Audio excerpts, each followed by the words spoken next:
record. Kia ora koutou. Fantastic to see everyone who's going to watch this, and really excited today because I've got another interviewee with me. I'd like you to welcome Emmolina May. Emmolina is from the sunny Bay of Plenty, and she's agreed to come on and share a little bit of her story in the hopes that will encourage, inspire, or just add some more perspective to women in construction. So welcome, Emmolina.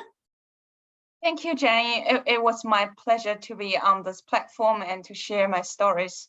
Awesome. So why don't we start out with what is your role and what got you into construction and to where you are now?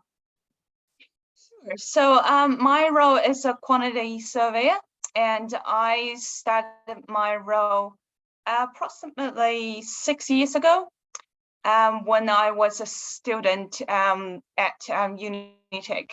So when I started the career and choices, and actually before that I have about 5 different degrees that I pursued, and none of them actually kept me long enough in the industry. So just name a few that I started with electronic engineering, and then I switched to graphic designer, and then I go with computer science.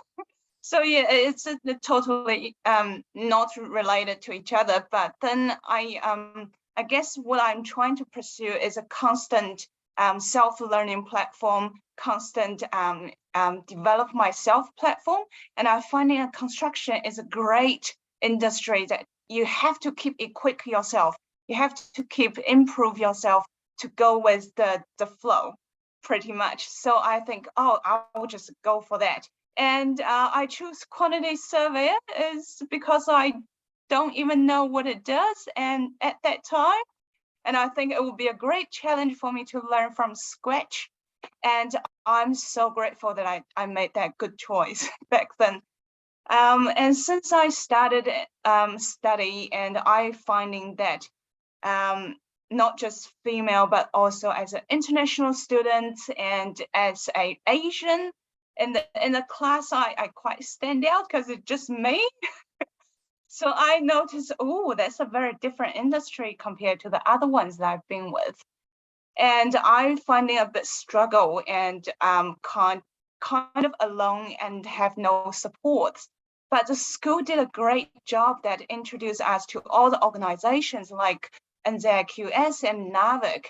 And I got the blessing of the NAVIC because one of the mentors this assigned to me was actually part of NAVIC chair back then. So I was directly introduced to NAVIC and from the family. So I've been with NAVIC for 6 years now, and I feel lucky every single day because I have so much support from you guys from the day one, and I have been go to all those events and meet other women in the construction, and I realize I'm not alone.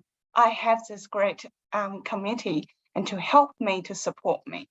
That's fantastic. That's such a cool testimony for NAWIC. And Yes. what I loved that you described there was that you were not just part of what could be considered one minority group, you were part of another, maybe 2 minority groups, being, you know, a migrant student and also of Asian descent. So, you know, it's kind of like, you know, a perfect kind of cocktail of minority situations and Yes. quantity surveying. So look, and so what do you love? You've talked a little bit about, you know, your journey, but what do you actually love about quantity surveying and what you do?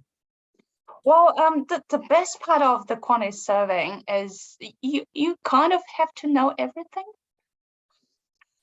So to expand that a little bit more is the role that you have to do day to day is you will be interacting with your client, your subcontractors. So that's require your communication skills, your negotiation skills. And then you also need to get down to the details of the measuring, of the budgeting, of the forecasting, and that will down to the financial perspective and your understanding of the building materials. And then you also need to think about the the legal type of things, and when you do the drafting for the contract and negotiation for the clause, sometimes can be very lengthy projects, but that kind of enriched of the role that you get to taste every bit of the construction, and yet you still kind of understanding and learning basically every day. I learned something new every day. And I think that's the beauty of the role itself.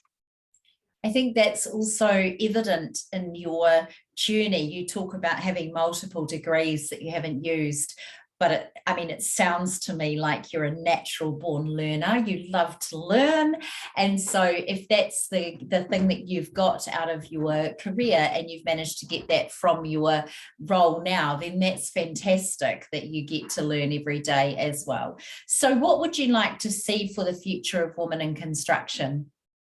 Oh, so what I want to pass the information to the women in construction is like what I did. I test all the waters basically that I'm interested of. There's no limits in construction or in any other industries for women or for any gender or race or your backgrounds.